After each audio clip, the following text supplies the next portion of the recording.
मोदी जी, शायद आज आप लोकतंत्र का असली मतलब भूल चुके हो। लोकतंत्र का मतलब होता है वो व्यवस्था जहाँ लोगों की सरकार होती है, जहाँ लोग सरकार चुनते हैं, सरकार उनके लिए काम करती है। आज देखो तो लगता है ये व्यवस्था कहीं मर चुकी है। जिस तरह से कल दिल्ली पुलिस ने और पैरामिलिट्री फोर्सेस ने स्टूडेंट्स पर, उनके भाइयों पर, उनके माँ बाप पर जिस तरह लाठियां बरसाई, उसे देखकर तो यही लगता है मोदी जी, क्या लोकतंत्र में आपकी कोई जवाबदेही अब नहीं बची? क्या लोकतंत्र को ताकत के बल पर कंट्रोल किया जा सकता है? ये तो डिक्टेटरशिप में होता है मोदी जी। ये लोकतंत्र, वो जो खून बह रहे थे लोगों के सर से, उसे देखकर आपको नींद कैसे आई होगी मोदी जी? उनकी क्या डिमांड थी, उनकी क्या मांगे थी? वो बस इतना ही तो मांग रहे थे कि शिक्षा मंत्री का इस्तीफा हो जाए। बीते सालों में दर्जनों पेपर लीक हो चुके हैं मोदी जी। कौन जिम्मेदार है उन पेपर लीक्स का? सालों साल तैयारी करने वाले, 10-10 12-12 घंटे पढ़ाई करने वाले उन बच्चों के सपनों का कत्ल करने का जिम्मेदार कौन है? जो इस उम्मीद में पढ़ाई करते हैं कि एक दिन ऐसा है आएगा कि उनकी वो परीक्षा निकलेगी और उनके घर की स्थिति बदल जाएगी। परीक्षा देने से एक रात पहले वो रात रात भर ठंडी में, गर्मी में, बरसात में स्टेशनों पर सोते हैं। एक छोटे से कमरे में रहकर पढ़ाई करते हैं।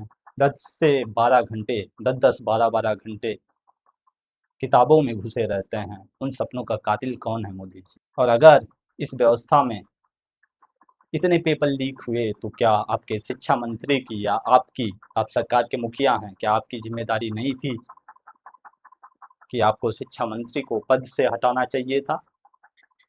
ध्यान रखिए, शिक्षा मंत्री एक संवैधानिक पद है, उसकी कुछ जिम्मेदारियां हैं और आपके शिक्षा मंत्री उन जिम्मेदारियों का निर्वहन करने में पूरी तरह असफल रहे हैं। कौन सा ऐसा बिल पास कराने के लिए, कौन सा ऐसा अलगाववाद, कौन सा ऐसा देश विरोधी काम कर रहे थे युवा, उनके घर वाले, जिनके सर पर आपने कल लाठियां बरसाई हैं? देश जानना चाहता है मोदी जी, वो कौन सा सवाल है जो आपको भयभीत करता है और आज तक आपने 12 सालों में एक भी प्रेस कॉन्फ्रेंस नहीं।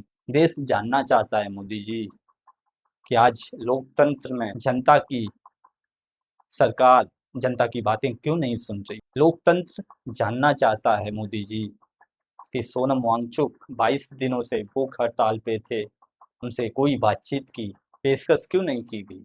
हजारों लाखों की संख्या में कल जो दिल्ली की सड़कों पर युवा एकत्र हुए थे, वो सब अलगाववादी, आतंकवादी तो नहीं हो सकते मोदी जी। ये व्यवस्था ऐसी ही है। इस व्यवस्था से पीड़ित लोग हैं वो, जो सड़कों पर कल उतरे अपने हक की आवाज बुलंद करने के लिए, अपना हक मांगने के लिए। आप उसी समय संसद में मौजूद थे।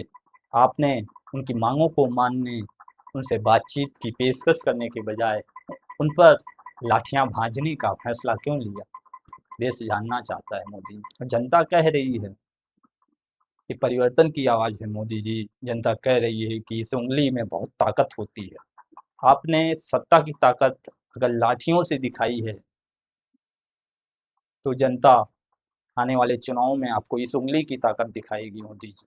आज आपने जो लाठियां भाजी, वो किसी आतंकवादी पे नहीं थी, वो इस लोकतांत्रिक व्यवस्था में उन बच्चों के लिए थी जो अपने लिए शिक्षा, बेहतर शिक्षा की मांग कर रहे थे। और ये लाठियां भांजना इस बात का सबूत है कि जब जब देश में कोई भी आदमी अपने हक की आवाज मांगेगा, तब तब उस पर ऐसी ही लाठियां भांजी जाएंगी। मोदी जी, क्या हमने आपको उस पद पर, जो इस देश का सबसे शक्तिशाली पद है, उस पद पर इसलिए बिठाया था कि आप हमारे ऊपर लाठियां भांज सको? नहीं मोदी जी, नहीं। हमने आपको उस पद पर इसलिए बिठाया था कि अगर हमारे सिस्टम में कोई गड़बड़ी हो, हमारे सिस्टम में भ्रष्टाचार हो, हमारे सिस्टम में लोगों की आवाज ना सुनी जाए, तो आप सुनो, आप सही करो उसको। मोदी जी, आप गलत तो कर रहे हो।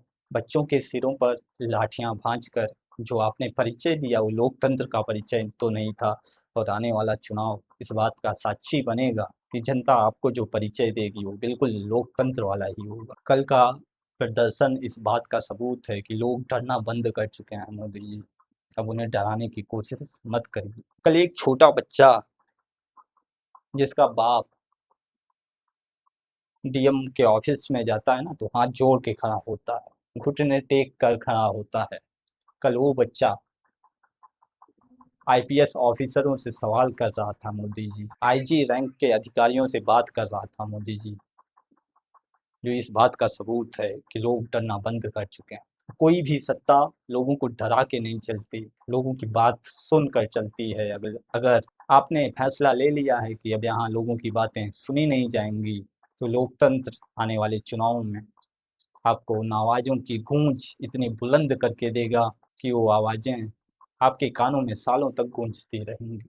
आपने स्टूडेंट्स के आवाज़ को, छात्रों के आवाज़ को दबाने की कोशिश की है मोदी जी।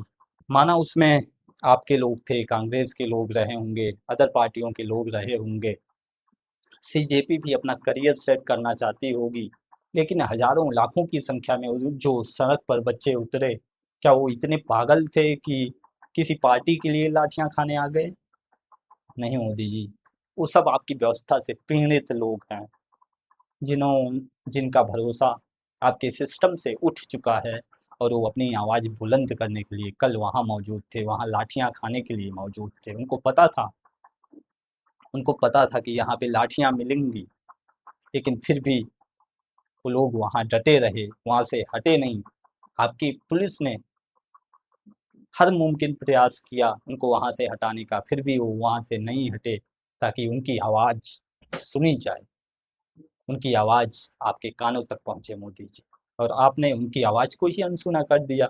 विचार विचार करने का समय आ गया है मोदी जी, वरना आने वाले चुनाव में लोकतंत्र का सही पाठ आपको जनता जरूर पढ़ाएगी।